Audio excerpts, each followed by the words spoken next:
అశోకవన విధ్వంసము. చందమామ రామాయణము సుందరకాండ నుండి. ఆ కాకి ఇంద్రుడి కొడుకు, పక్షులలో మేటి.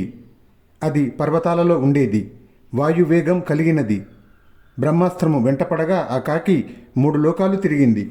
ఇంద్రుడు కానీ, దేవతలు కానీ, మహర్షులు కానీ దానిని కాపాడలేకపోయారు. అది తిరిగి తిరిగి రాముడి వద్దకే వచ్చి శరణు అన్నది. రాముడు శరణాగత వత్సలుడు గనుక దాన్ని క్షమించాడు. కానీ బ్రహ్మాస్త్రము వృధా పోవటానికి వీలు లేనందున ఆ కాకి యొక్క కుడి కన్ను నాశనం చేశాడు. సీత హనుమంతుడికి ఈ సంగతంతా చెప్పి, ఇంత సమర్థుడై ఉండి కూడా నా భర్త నన్ను రక్షించే ప్రయత్నం చేయలేదంటే నేను చేసి ఉండిన మహాపాపమే కారణమై ఉండాలి అన్నది. హనుమంతుడు ఆమెను ఓదార్చి, రామలక్ష్మణులకు, సుగ్రీవునికి, వానర సమూహానికి ఏం చెప్పమన్నావని అడిగాడు. రాముడి కుశలం అడిగానని చెప్పు. ఆయనకు నా సాష్టాంగ నమస్కారం చెప్పు. నన్ను తల్లిలాగా చూసుకున్న లక్ష్మణుడి క్షేమం అడిగానని చెప్పు. అతను సమయానికి దగ్గరే ఉన్నా నన్ను రావణుడు అపహరించి ఉండలేడు. రాముణ్ణి బయలుదేరదీయడానికి నీకన్నా సమర్థులు లేరు అంటూ సీత తన కొంగున కట్టి ఉన్న చూడామణిని తీసి హనుమంతుడికి ఇచ్చి, దీన్ని మా అమ్మ నాకు వివాహ సమయంలో ఇచ్చింది. అప్పుడు దశరథ మహారాజు కూడా అక్కడే ఉన్నాడు. దీన్ని చూడగానే రామునికి మా అమ్మ, తన తండ్రి, నేను జ్ఞాపకం వస్తాము అన్నది. హనుమంతుడు ఇప్పుడు తిరిగి మామూలు రూపం ధరించి ఉన్నాడు. అతను ఆ చూడామణిని తీసుకొని చేతికి తొడగటం సాధ్యం కాక వేలికి తగిలించుకున్నాడు. ఆ హనుమంతుడు సీతకు చెప్పవలసిన ధైర్యమంతా చెప్పి ఆమెను విడిచి యువతలికి వచ్చి రావణుడి సంగతి కొంతవరకు అంతు తేల్చుకొని పోదామని నిశ్చయించుకున్నాడు. ఇంత శ్రమపడి లంకకు వచ్చి సీతను మాత్రమే చూసి తిరిగి వెళ్ళిపోవటం అతనికి భావ్యంగా తోచలేదు. రాక్షసులు ఏపాటి పరాక్రమవంతులో, యుద్ధం చేయటంలో వారికి వానరులకు గల తారతమ్యం ఏమిటో తెలుసుకొని వెళ్తే సుగ్రీవుడి ఆజ్ఞను సరిగ్గా నెరవేర్చినట్టు అవుతుందని అతనికి అనిపించింది. పనిలో పనిగా రావణుడికి కూడా వానర పరాక్రమం ఏమిటో చూపినట్టు అవుతుంది. రావణుణ్ణి రెచ్చగొట్టాలంటే నందనవనంలాగా ఉన్న అశోక వనాన్ని నాశనం చేయటం కన్నా మంచి మార్గం వేరే లేదనుకొని హనుమంతుడు తన శక్తి కొద్దీ అశోక వనంలోని చెట్లను కూలద్రోయసాగాడు. క్రీడా సరోవరాలను, క్రీడా పర్వతాలను ధ్వంసం చేశాడు. అశోక వనమంతా బీభత్సమైపోయింది. చెట్ల మీది పక్షులన్నీ భయపడి అరిచాయి. లతలు, తీగలు తెగినాయి. ఇండ్లన్నీ కూలిపోయాయి. ఎంతమంది రాక్షసులు వచ్చినా యుద్ధం చేయటానికి సిద్ధపడి హనుమంతుడు వెలపల్లి ద్వారం వద్ద చేరాడు. హనుమంతుడు చేసిన విధ్వంసానికి రాక్షస స్త్రీలందరూ పరిగెత్తుకు వచ్చి హనుమంతుణ్ణి చూశారు. వాళ్ళు చూస్తున్నారని తెలిసి అసలే పెంచి ఉన్న తన శరీరాన్ని హనుమంతుడు మరింతగా పెంచాడు. వాళ్ళు సీతతో, వీడెవడు, ఎక్కడి నుంచి వచ్చాడు, ఎవరు పంపారు, నీతో ఏమిటి మాట్లాడాడు అని అడిగారు. అతనెవడో నాకేం తెలుస్తుంది, రాక్షస మాయలు మీ రాక్షసులకే తెలియాలి. అతన్ని చూస్తే నాకు భయంగానే ఉంది. ఎవరతను, మీరే చెప్పండి అన్నది సీత. సీత ఇలా అనగానే రాక్షస స్త్రీలు హడలిపోయారు. వారిలో కొందరు సీతను రక్షించటానికి అక్కడే ఉండిపోతే మిగిలిన వాళ్ళు రావణుడితో చెప్పటానికి పరిగెత్తారు. వాళ్ళు రావణుడితో, భయంకరమైన దేహము, అపారమైన బలము కలిగిన వానరుడు ఎవడో వచ్చి సీతతో ఏదో మాట్లాడాడు. వాడిప్పుడు అశోకవనంలోనే ఉన్నాడు.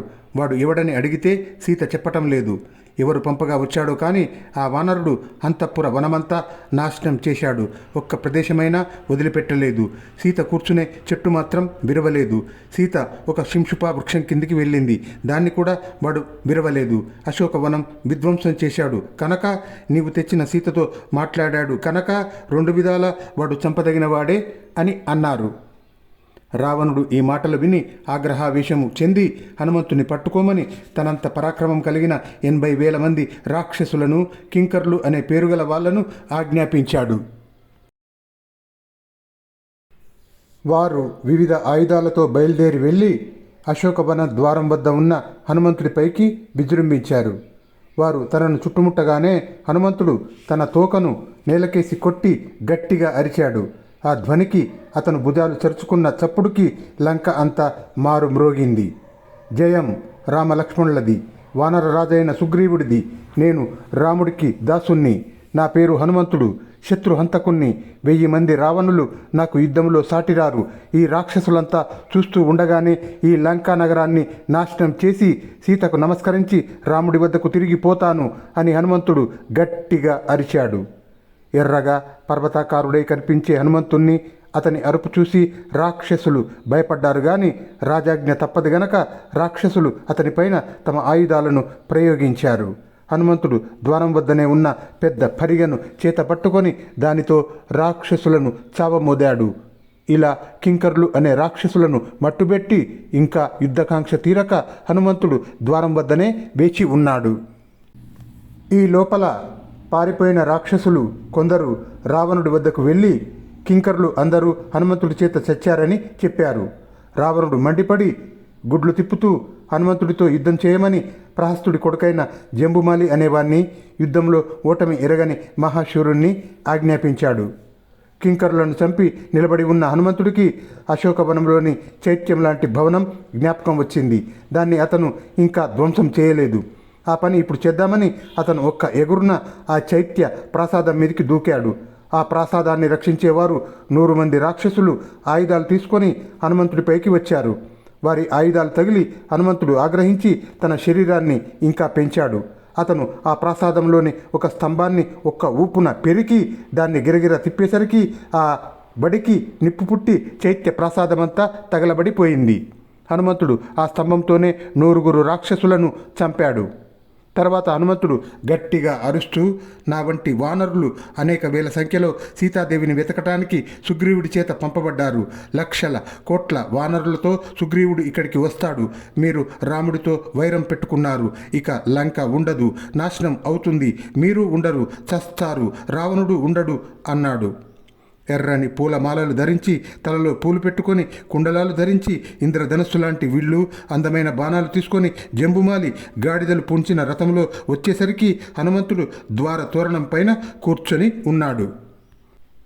జంబుమాలి విల్లు ఎక్కుపెట్టి అనేక బాణాలు ప్రయోగించి హనుమంతుడి ముఖాన్ని, దేహాన్ని గాయపరిచాడు. హనుమంతుడు పెద్ద రాయి విసిరితే దాన్ని బాణాలతో పడగొట్టాడు. సాలవృక్షం విసిరితే దాన్ని ముక్కలు ముక్కలు చేశాడు. చివరకు హనుమంతుడు మొదట తీసుకున్న పరిగెనే తీసి గిరగిర తిప్పి విసిరేసరికి జంబుమాలితో పాటు రథము, గాడిదలు నజ్జు నజ్జు అయిపోయాయి. కింకరులతో పాటు జంబుమాలి కూడా చచ్చాడని విని రావణుడు ఆగ్రహావేశం చెంది అస్త్రవేత్తలైన 7 మంత్రిపుత్రులను హనుమంతుడిపైకి పంపాడు. వారు తమ తమ సైన్యాలను వెంటబెట్టుకొని ఎవరు ముందు వెళ్ళి శత్రువుతో తలపడతారా అని పోటీలు పడుతూ అమిత ఉత్సాహంతో బయలుదేరారు. వాళ్ళు తన మీద వదిలిన బాణవర్షాన్ని తప్పించుకొని హనుమంతుడు గాలిలోనే సంచరిస్తూ రాక్షస మూకను చేతులతోనూ కాళ్లతోనూ కొట్టి చంపాడు. వారు పెట్టిన చావు కేకలకు లంక యావత్తూ పిక్కటిల్లింది. మంత్రి కుమారులు కూడా ఎప్పుడైతే చచ్చారో రావణుడికి భయం ఆరంభమైంది.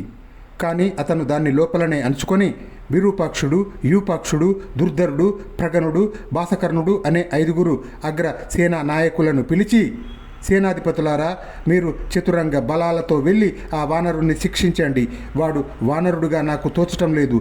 ఏ ఇంద్రుడో తపస్సు చేసి ఈ భూతాన్ని మనపైకి పంపాడేమో. నేను కూడా మహాబలవంతులైన వానరులను వాలి, సుగ్రీవ, నీల, ద్వివిధ మొదలైన వారిని చూశాను. కానీ వారికన్నా ఈ వానరుడు మిన్నగా కనబడతాడు. అదేదో వానర రూపంలో ఉన్న భూతంలాగా ఉంది. ప్రయాసపడి ఎలాగైనా ఆ వానరుణ్ణి మీరు పట్టాలి. యుద్ధం చేసేటప్పుడు ఏమాత్రము అశ్రద్ధగా ఉండకండి అని హెచ్చరించాడు. ఆ 5 బయలుదేరి అశోకవన ద్వారం దగ్గరికి వెళ్ళి హనుమంతుణ్ణి చూసి అతన్ని అన్ని వైపుల నుంచి చుట్టుముట్టి యుద్ధం ఆరంభించారు. దుర్ధరుడు హనుమంతుడి తలను 5 బాణాలతో కొట్టాడు. హనుమంతుడు ఒక్క పెడ బొబ్బ పెట్టి ఆకాశంలోకి ఎగిరాడు. అక్కడి నుంచి అతను అతి వేగంగా సూటిగా దుర్ధరుడి రథంపైకి దూకేసరికి ఆ పాటుకు రథము, దానికి కట్టిన 8 గుర్రాలు, అందులో ఉన్న దుర్ధరుడు క్షణంలో నాశనమయ్యారు. దుర్ధరుడు చచ్చేసరికి విరూపాక్ష, యూపాక్షులు ఆగ్రహం చెంది ఆకాశానికి ఎగిరి ముద్గరాలతో హనుమంతుణ్ణి రొమ్ము మీద కొట్టారు. హనుమంతుడు ఒక మద్ది చెట్టు పెరికి దాంతో వారిద్దరిని చావమోదాడు. ముగ్గురు చావగా మిగిలిన ఇద్దరు అడ్డకత్తి శూలము తీసుకొని హనుమంతుడిపై కలియబడి అతన్ని గాయపరిచారు. హనుమంతుడు ఒక పర్వత శిఖరాన్ని దానిపైన గల వృక్షాలతోనూ జంతువులతోనూ సహా విరిచి దాన్ని ఎత్తి ప్రగణుడిపైన బాసకర్ణుడిపైన కొట్టి వారిని కూడా చంపాడు. ఇలా 5 యోధులను చంపి హనుమంతుడు వారి సేనలను అవలీలగా నిర్మూలించాడు. ఈ వార్త కూడా తెలియరాగానే రావణుడి కన్ను యుద్ధ ఉద్రిక్తుడై ఉన్న తన కొడుకు అక్షుడిపైన పడింది.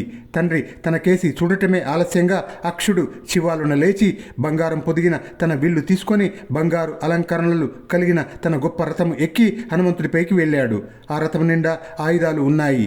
అది యుద్ధానికి ఆయత్తం చేయబడి ఉన్న రథం. అతని వెంట సైన్యం కూడా వెళ్ళింది. హనుమంతుడు ఇంకా అశోకవన ద్వారం వద్దనే ఉన్నాడు. అతన్ని చూస్తూనే అక్షుడు తన శత్రువు పరాక్రమవంతుడని గ్రహించి గౌరవభావంతో చూశాడు. ఇద్దరికీ గొప్ప యుద్ధం జరిగింది. అక్షుడు కుర్రవాడైనా అతని పరాక్రమాన్ని చూసి హనుమంతుడు చాలా సంతోషించాడు.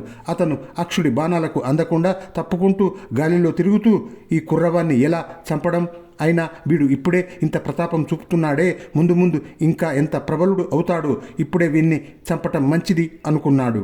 అక్షకుమారుడి రథం ఆకాశంలో కూడా సంచరించగలిగినది. అది ఆకాశంలో ఉండగానే హనుమంతుడు ఆ రథానికి గల గుర్రాలను చేత్తో కొట్టి చంపి చక్రాలు విరిచాడు. రథం నేలకూలింది. కానీ అక్షుడు విల్లుతో రివ్వున ఆకాశంలోకి లేచాడు. అలా లేచిన అక్షుడి కాళ్ళు 2 ఉపాయంగా పట్టుకొని హనుమంతుడు అతన్ని గాలిలో గిరగిరా తిప్పి బలంగా నేలకేసి కొట్టి వధించాడు.